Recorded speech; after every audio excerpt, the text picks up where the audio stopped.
Alrighty folks, there's no doubt this is going to be one of the most important videos I ever make in my YouTube life. And what I'm going to say in this video, the way I'm going to describe things in this video, I think this is definitely a video we all need to talk about. And no one really talks about this in the community. And as somebody that's been here for many, many years on the platform, we have to really talk about this in depth in how we treat each other in the space kind of moving forward.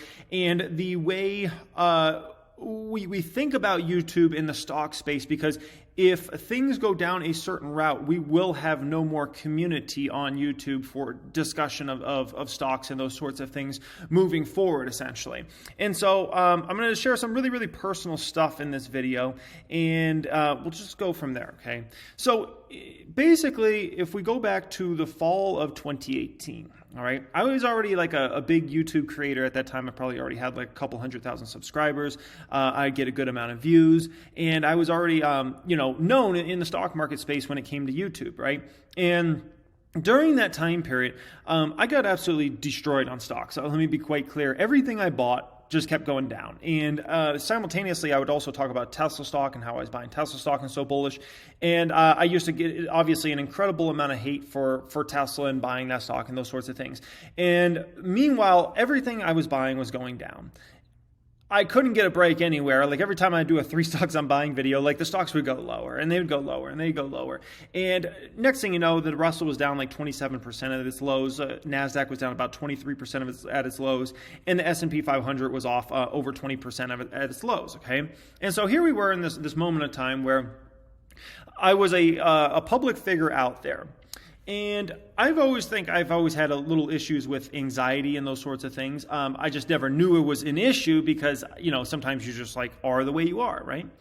And so next thing you know, very, very early 2019, I started having anxiety attacks and panic attacks and those sorts of things. And 2019 was, to be quite honest, the hardest year of my life by far. And here I was, a person with all the success in the world, money, the cars, the houses, everything you could ever have asked for, family, a wife, kids, everything. And I was having the roughest year of my life. And I would say that was the closest I ever came to depression for sure. And I remember there was even one day when I just didn't feel that great. And I was like, if I just didn't wake up, it was okay. And so I was just in a bad place, man. I was in a really, really bad place, just to be quite honest, right? And it took me about a year to dig out of that place. And it was not a fast movement, and I had a lot of crap I had to dig myself out of mentally, despite all the success. And my stocks just started beasting in 2019 too, including Tesla stock and all these stocks. It didn't matter. If you're not right mentally, you can have all the money in the world, you can have the family, you can have everything you ever dreamed of. If you're not right up here, none of that matters. None of that matters, okay? And so then I obviously found mindful meditation down the road and started doing that and just kind of working through all these mental issues I had to get myself to a great spot, which is, the Jeremy you see in front of you today. But here I was in a moment where I was in the spotlight, my stocks were getting destroyed, and I never really understood like what that was going to do to me mentally and kind of those struggles and those sorts of things, right? Because I've been through the market before when my stocks had been destroyed, right? I've been through tough markets before. I started in the market in 2008, 2009. I'd been through plenty of tough markets, but I had never been through a tough market publicly. That's the difference. And all the negativity that can surround you, all the hate you can get when your stocks are going down. I had never felt that before. I never felt everybody calling you an idiot and saying you don't know what you're talking about and this and that. I never felt that before. And I had went through that in 2018 in a massive, colossal way, okay? So here I was in that moment, right? Now, I obviously dug myself out of that in those sorts of things, but that's a very, very important thing because what I see going on now is I see a lot of similar things happening to other creators that are, have kind of gotten popular in the last couple of years on the platform, for instance, right? Obviously, Chicken Genius Singapore was one of those folks. He says, I'm quitting YouTube. I'm done with this kind of thing. And the pressure of YouTube, whether it be from the folks that can comment or whether it be from other creators, or it doesn't matter. The pressure you are put under, it's like a pressure cooker on YouTube. And when stocks are going through a rough time period, it is like a pressure cooker essentially. And there's no way out of that, right? There's no way out of that. And the more views you get, right? The more views you get, the more known you get, the more in the pressure cooker you are, essentially. The more hate you're going to get from folks that are commenting, the more love you're going to get as well. The more people that might want to make videos about you, all those sorts of things. It's going to be amplified in a massive, massive way. You will be in the pressure cooker. And so, for something like that, I'm kind of not surprised, because I'm looking here and I'm like, that's a lot of views. And when you're getting that sort of views, boy, you're going to get massive amounts of hate. You're going to get massive amounts of love as well. But believe me, you will get some, pretty intense hate cycles. One of my favorite people, and just a really, really positive dude, Matthew Hugh, right? This is a person I'm partnered with, obviously, on Hungry Bowl, and I always like Matthew Hugh, man. A super positive person, very forward looking. I've spent time with him before, and I noticed he hadn't posted in over 2 months on his channel, and thought about texting him, and I was like, no, I just want to see what happens here. I don't want to put any pressure on, like, hey, why are you not posting or something like that. It's like, let me just see, I'll just let this play out. And initially, right away, I already knew, likely he's probably going through some sort of tough time, right? Mentally. And that's more than likely why you aren't posting on YouTube, right? That's like a conscious decision. You don't just forget to post for plus than 2 months, right? And so then I saw this post on Instagram today, and it says, hey guys, I miss being on YouTube, but I had to step away. I'll explain it all when I'm ready. I don't know. We'll hear, obviously what the explanation is there.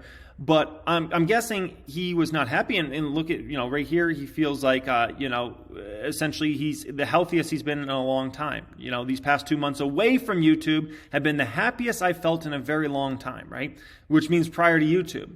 And you get to that place because of these, sorts of obviously hate cycles and those sorts of things that bring you to a very, very, very bad place mentally. I watched this video the other day, Jack Spencer Investing, right? Not a super popular channel, and that's the thing. I think the things that we've seen kind of at the top of the YouTube pyramid when it comes to stock market related YouTubers, that's just a tip of the iceberg. When you start to go below that to even smaller channels, you see things like this, and it's just kind of like heartbreaking to see, this gentleman, this Jack Spencer, right? He goes on to talk about how, he basically anxiety, depression, okay? And now he has to take these, tablets of some kind, which I'm guessing is probably an antidepressant of some kind, just to not feel bad thoughts and those sorts of things. And that's the type of stuff that's just heart-wrenching to see, right? I hate whenever somebody is in such a bad mental spot that they have to resort to a drug of any kind. And I, as somebody that was in a really bad mental spot, I even started to think that. I was like, maybe I need an antidepressant of some kind. I've thought about even going to other drugs and things like that. I had those type of thoughts, right? Because when you're in that bad mental space, you start considering these things because you're like, I am in such a bad spot, maybe I need to resort to this, right? I even thought about drinking, and me, I've never drank at any point in my life. So, the fact that I was thinking about drinking, that just means I was in a really, really bad place. And so these are sorts of things that it's so sad to see, man. And I can understand how folks get to that sort of place, right? When you're in these sorts of cycles where the market's going down, your stocks are getting killed, and you're already going through that, which everybody that's watching this, that you've gone down in your accounts, you've gone down big on positions, that's already a mental hurdle you have to deal with, right? If you just make money every day, every month, every year, that's cake, man. It's that's not hard mentally. It's I get to make more money. I get to make more money. But when you got to understand, stocks go down too. The market goes down too, right? And that's already a huge mental hurdle to deal with when you're going through that. Never mind if you're in the public spotlight and let's say 10,000 people see your video and 100 people, throw hate at you. That's just another kind of toll, right? And the next kind of toll on top of all that is, I can tell you, for the stock market space on YouTube, most stock market channels are down anywhere between 50% and 90%. From where they peaked at in early 2021, between 50% and 90%, meaning the views they get. So you can see all this on Social Blade. This is all publicly available information. If you go to Social Blade, you can type in any YouTuber's channel and you can see how many views they're getting on a monthly basis, okay? And I can tell you, almost every single stock market related YouTuber, their channel views, if you look at them over the past few months, are down between 50 and 90%, right? Which also leads you to think no one cares about me anymore. Because if your views are down 50%, 90% or something like that, you start to think no one cares about you anymore. Which leads to even a more of a kind of a negative cycle going through your head, right? It's like I already get all this hate and no one even cares about me anymore because I used to get this sort of views every month and now I get this sort of views.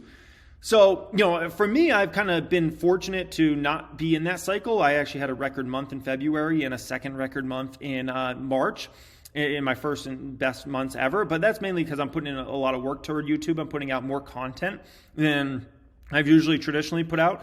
But I can tell you, if you pull up, go to anybody's channel, anybody that's big in the stock market space, and you'll see every single one is down between 50% and 90% from their highs, which once again leads you to this very, very negative place mentally where you've gotten killed on stocks, you're getting mad hate, and you start to feel like no one cares about you anymore because, everybody left.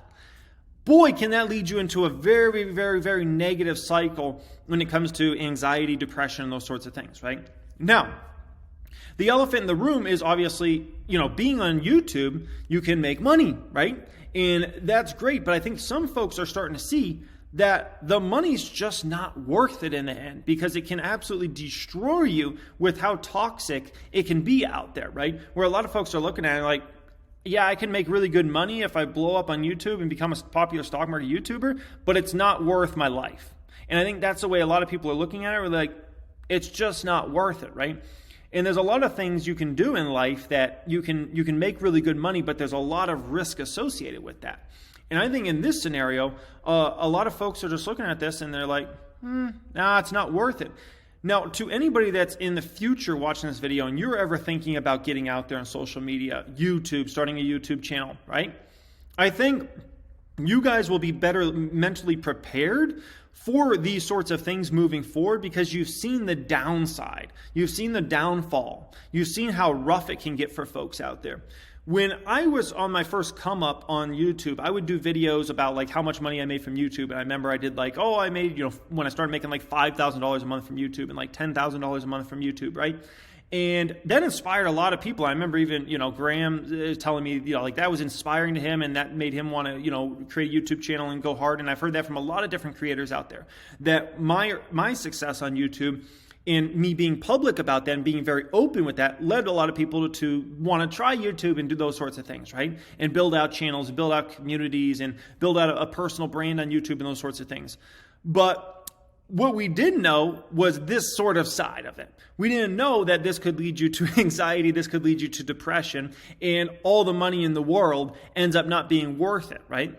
And it's the stock market community, let's be honest, can be very, very toxic. You go on message boards, you go on a lot of places in the stock market community, it is toxic. I mean, ultra toxic, okay?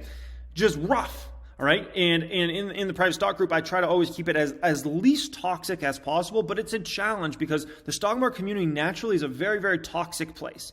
And you got a lot of people with a lot of opinions and don't care about your feelings at all. And I mean at all, not even like 1%, okay? Not even like 1%. They don't care about your feelings at all. And it is a rough community, okay?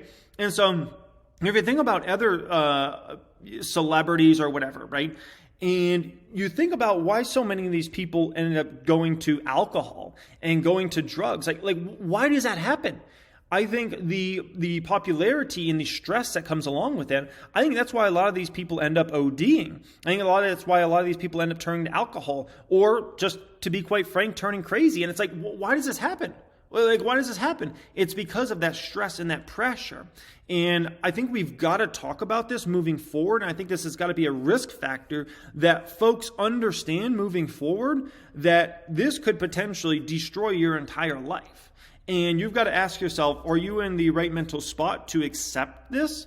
And if you're not, it's not going to be the same thing for you. And just like there's some like musicians that can like have that healthy balance mentally, right?